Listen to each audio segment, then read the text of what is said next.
আমরা প্রতিজ্ঞাবদ্ধ এই বিশ্ববিদ্যালয়ের ক্যাম্পাসকে একটি অন্তর্ভুক্তিমূলক বৈষম্যহীন এবং সম্প্রীতিমূলক ক্যাম্পাসে আমরা রূপান্তরিত করতে চাই, যেখানে ধর্ম, বর্ণ, গোত্র নির্বিশেষে প্রত্যেকের অধিকারটা খুঁজে পাবে, প্রত্যেকের যে সমান অধিকার সেটা বুঝে নেবে। সুতরাং সেখানে আমরা কোনো প্রকারের বৈষম্য কিংবা কোনো প্রকারেরই বৈষম্য আমরা সেখানে দেখতে চাই না। আমরা সবাই বাংলাদেশি, এই ধারণাটাকে ওন করতে চাই এবং সবার আগে বাংলাদেশ, এই কনসেপ্টটাকে আমরা ধারণ করতে চাই। সেখানে কোনো প্রকারের বিভেদ এখানে রাখা হবে না, সেটা হতে দেওয়া হবে না।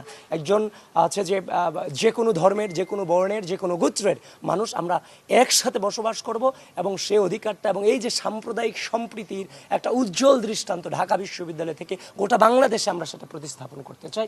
এই টার্গেট আমাদের আছে। সম্প্রীতির জন্য থ্রেট আমার দৃষ্টিকোণ থেকে সেটা আমরা দেখতে পাচ্ছি না, তবে ঢাকা বিশ্ববিদ্যালয়ের সকল ধর্ম, বর্ণ, গোত্র নির্বিশেষে তাদেরকেই বেছে নেওয়া উচিত যারা কোনো প্রকার সাম্প্রদায়িক ইস্যুতে কিংবা কোনো বিভাজনে কিংবা সকলের অধিকারের ব্যাপারে যারা সোচ্চার থাকবে তাদের বেছে নেওয়া উচিত। এবং বিগত যারা প্রার্থী হয়েছে কিংবা যারা ক্যান্ডিডেট আছে তাদের সম্পর্কে ঢাকা বিশ্ববিদ্যালয়ের স্টুডেন্টরা যথেষ্ট অবগত আছে। সব কিছু মিলে বিগত সময়ের সকল ডাটা কালেকশন করে তাদের রিসার্চ করে সেরকম প্রার্থীদেরকে বেছে নেওয়া উচিত, এটাই আমি মনে করি। আর আমাদের জায়গা থেকে, আমাদের প্যানেল থেকে আমরা সাম্প্রদায়িক সম্প্রীতির জায়গাটাতে সর্বোচ্চ জোরদার করবো। এখানে আমরা ঢাকা বিশ্ববিদ্যালয়ের জায়গাটা থেকে যদি আমরা সেই জিনিসটা প্রতিষ্ঠিত করতে না পারি, গোটা বাংলাদেশ আমাদের কাছ থেকে কী শিখবে? কারণ এই ডাকসু নির্বাচন তো এখন গোটা বাংলাদেশের ম্যাটার হয়ে গেছে। গোটা বাংলাদেশের মানুষের ডাকসু নির্বাচনের দিক তাকিয়ে আছে। সুতরাং ডাকসু নির্বাচনের দিক যেমনভাবে গোটা বাংলাদেশের মানুষ তাকিয়ে আছি, ঠিক একইভাবে আমরা যেন গোটা বাংলাদেশের জন্য একটা মডেল হতে পারি, যে আমরা যেন একটা এত কালের যে অপসংস্কৃতিগুলো আছে এগুলোর এগেনস্টের জন্য একটা সুন্দর পরিবেশ উপহার দিতে পারি, সেই আশাটাও কিন্তু বাংলাদেশের মানুষ আমাদের কাছ থেকে করে।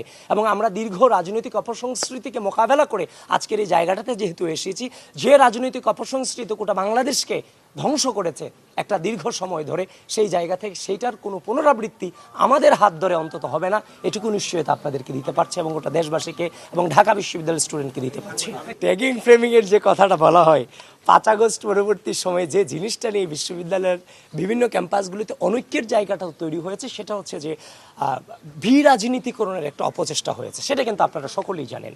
তো এখন আওয়ামী রাজনৈতিক যে সংস্কৃতিকে ঘৃণা করে আমরা দীর্ঘ সময় ধরে লড়াই সংগ্রাম চালিয়ে গিয়েছি, এখন তাদেরকেই যখন ওই আওয়ামী রাজনৈতিক অপসংস্কৃতিতে ফ্রেমিং করা হয়, ট্যাগিং করা হয়, তখন ওটার বিরুদ্ধে কথা বলতে গিয়ে কিছুটা উত্তপ্ত বাক্য বিনিময় হয়েছে, নানান ধরনের কথা হয়েছে। এখন সবচেয়ে বড় কথা হচ্ছে, আপনি ক্যাম্পাসে রাজনীতি করতে চাচ্ছেন কিন্তু আপনি আমাকে রাজনীতি করতে দেবেন না।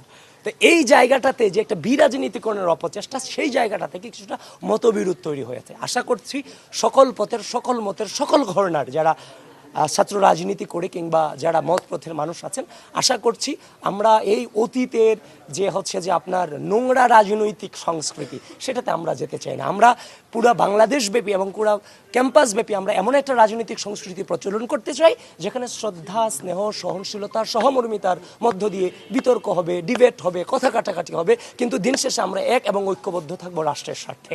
এবং এই যে আমরা যাচ্ছি, বিভিন্ন হলগুলোতে যাচ্ছি, আমি এখন মহসিন হলের ডোর টু ডোর আমি প্রচারণা করছি, আপনাদের সাথে কথা বলছি, মেয়েদের হলগুলোতে প্রজেকশন মিটিংগুলোতে যাচ্ছি, প্রচুর পরিমাণে প্রশ্ন আসছে, বিতর্ক হচ্ছে, আমরা তাদের প্রশ্নগুলোর অ্যান্সার দিচ্ছি, ঠান্ডা মাথায় আমরা অ্যান্সার দিচ্ছি, তারা খুব জোরালো প্রশ্ন আমাদের দিকে ছুড়ে দিচ্ছি। এই যে সহনশীলতা, তাদের কাছে আমরা শুনছি, জবাবদিহিতা করছি, জবাবদিহিতা করে ওইখান থেকে বেরিয়ে আসছি, এরকম একটা পরিবেশের তো আমরা চেয়েছিলাম। সেখানে প্রচুর পরিমাণে তর্ক বিতর্ক হবে, কিন্তু রাষ্ট্রের স্বার্থে আমাদের ঐক্যবদ্ধতা জায়গা আমরা স্থির থাকবো। আমাদের এক হাতে থাকবে কলম, আরেক হাতে থাকবে রাষ্ট্রের সার্বভৌমত্ব রক্ষা করার অঙ্গীকার, এটাতেই আমরা বিশ্বাস করি। আমরা গণতন্ত্র এবং ভোটাধিকারের প্রতি যথেষ্ট সহনশীল এবং শ্রদ্ধাশীল।